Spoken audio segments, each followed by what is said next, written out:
to Wages of Cine's 31 Days of Horror 2017. I am Eric Miller. I'm Claire Chavez. Known as Cleric. I just made that up. What do we watch? We watched the Re-Animator. That right there. This H.P. Lovecraft's. Yeah.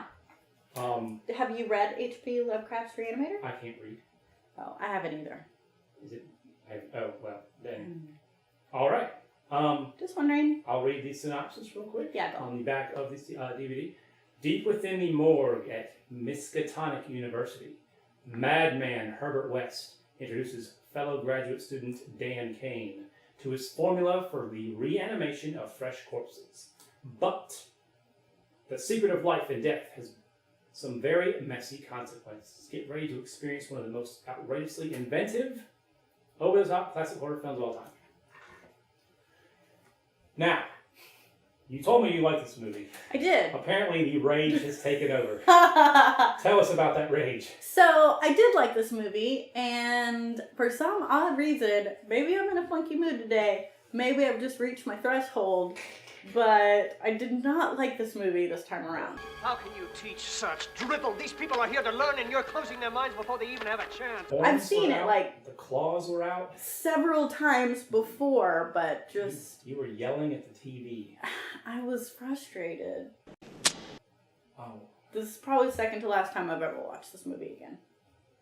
I'm sorry. It's okay. It's not your fault. It stars the awesome Jeffrey Combs. The amazing, awesome Jeffrey Combs. Who else does it star? Bruce Abbott. Who is Dan Kane, right? Yes. He actually used to be married to Linda Hamilton. Sarah Connor herself. Yeah. They had a little John Connor. They did. In case you didn't know. They really used that baby for Terminator 2. Fun fact. Mm-hmm. There's Carl Hill, who's the big, tall, I guess, villain. Played by, what was his name again? It's on here. Daryl something. Not David Gale. David Gale. Who, not Daryl. Another fun fact, when you look up David Gale's picture on IMDb... A Bieber lookalike shows up. Apparently there are lots of actors named David Gale. It was amazing. And it was I mismatched. thought something was wrong with your phone. I did too. But it has his picture. It does. But then the synopsis, it's like, most famous for a Re-Animator, but it's like this little teeny bopper man. It's a glamour shot. Anyway, so other than your hatred for your watching it, when you used to like it. Okay, when I used to like it. It's innovative. It's got some nice special effects. Yeah. It's got some great one-liners, some zingers. Yeah. Which may be the best one-liner ever. Go. You got this. What, me? You. Cat dead. Details later. It was dead. Which I think we made it into a shirt somewhere. Oh, that's awesome. I know. I'm going to buy that for you for Christmas. Oh. Merry Christmas. Yay. It had the love interest was from... She was Barbara Crampton. Crampton, excuse me. That, what you said.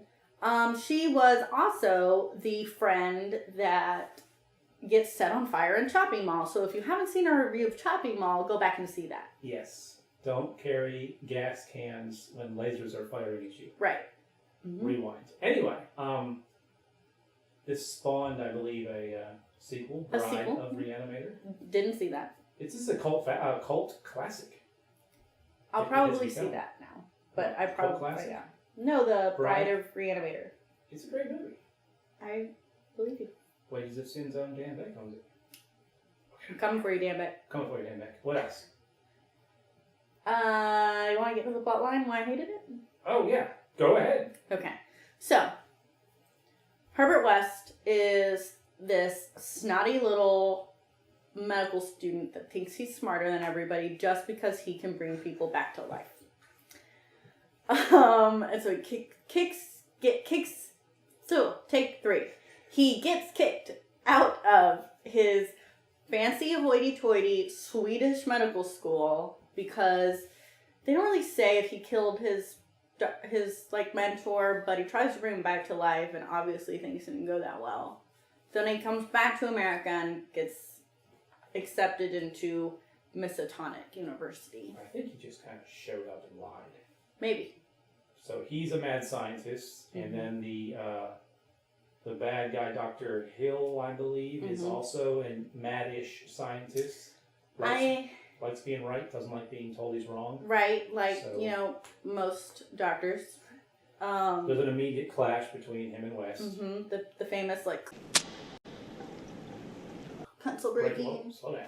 It's my favorite part of the movie. And so, he has to basically convince his roommate, Dan Kane, young aspiring Dr. Dan Kane, that what he's doing is the right thing to do. And then one thing leads to another, and they're kind of intertwined, and they can't untwine, even though... And you were yelling at them. Even though Dan could just be like, no, I'm not going to do that. And then that's the end of the movie. And, like, nothing has to happen for the rest. Like, everybody can live. So everybody goes on with their lives.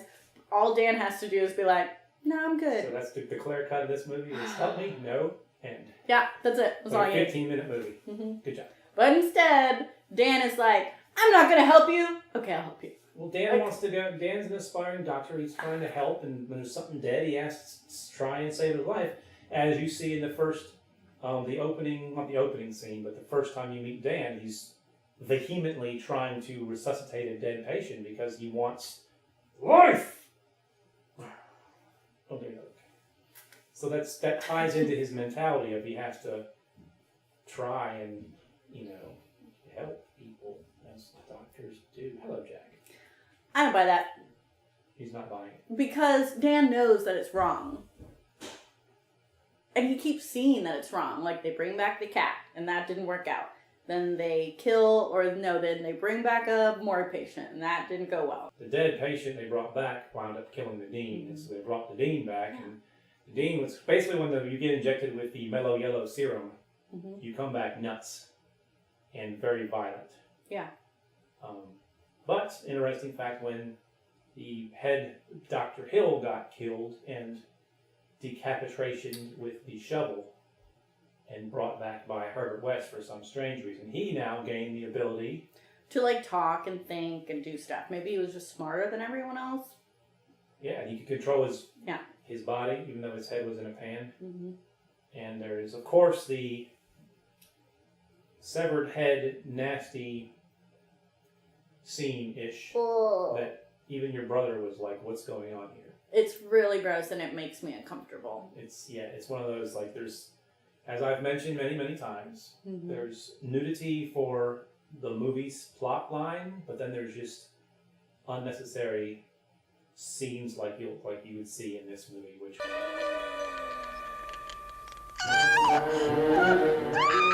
we're not going to show you that because this is a family channel. Real classy here. He's classy. But I like the part where he has that kind of twist. He basically can control all the other zombies. They bend to his will. They do. Maybe because he is the mastermind you mentioned. Yeah. Or he's created some kind of new form of lobotomy, and so that makes him be able to mind control all of the other ones. But for its time, the special effects were awesome. Yeah. I liked them a lot. I'll give that to them. Yeah. That pretty gory. Yeah.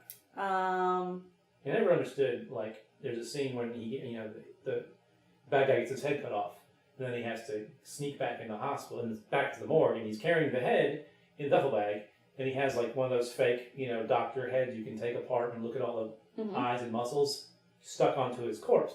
Why doesn't he just take his head and stick it back on his body and tape that bitch? You'd think you'd get away with that. Maybe Herbert West didn't have any duct tape in his basement. He had everything else in that basement except for duct tape. He had a little thing he stuck the head on to keep it upright. Just stick that on your stalk, and then the head's like a Lego. Lego animator. I'm with you there. See, get good and angry. I love this movie. Anything else you want to add before we go to rate? Besides your... Again, it's really frustrating because you're like, no, don't stop. And they're like, I'm going to do it anyways. And then at the end... That's what stupid 80s movies do. You're like, please don't do that. And he's like, I'm going to do it. And then all of the stuff happens again. And it's just think I've reached my threshold for foolishness. Whoa. Well, let's rate it then. Okay. Scale of 1 to 5. 1 being never watch again, 5 being loved it, watch it multiple times. You want to go first? Yeah. First, Claire. I will rate this movie to a zombie cat. Okay. Oh, the twice zombie cat. Yeah, twice zombie cat. Dead, They killed that thing and brought it back to reanimated, life dead, a couple of and times. then reanimated cats. Yeah. 2 of those. 2 reanimated cats. Okay. Well, I thought you would give it more, but apparently your hatred is Seeped deep into my soul. seeped deep into your soul. I will give this 3 snapped pencils. Oh, I love those. Capacity.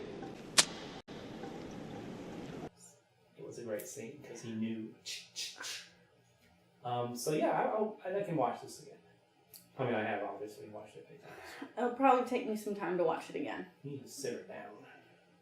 But anyway, so that is our review of Re-Animator. Tune in next time for another review from one of the other Wages of Cine-ers. And for Jack the Cat and the lovely Claire. Oh, bye. It will scare you to pieces.